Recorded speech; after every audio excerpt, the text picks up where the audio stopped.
நீ அசிஸ்டன்ட் தான், நீ சொல்லிக் கொடுற. நீ தானே கரெக்ட், சொல்லிக் கொடுற.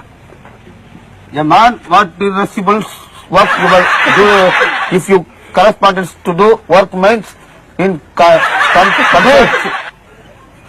தெளிவா படுறா. நீயே சொல்லணும். confess your other wife. Conference கரெக்டா படுறா. Will please get out. யாரு சொல்ற? Will please get out from office. Don't chit chat. எப்படி அவன் சொல்லுவான்? இங்கிலீஷ்ல பேசிட்டு இருக்க. இங்கிலீஷ் அது In the office, get out of permission in the room. வேலைக்கு ஆக மாட்டா. அதை வாங்கி நீ சொல்லி கொடுற. ஓகேப்பா, நான் இன்னொரு வாட்டி சொல்லி கொடுக்குறேன், நல்லா பாத்துக்கோங்க. A man, what irresponsibly work you are doing?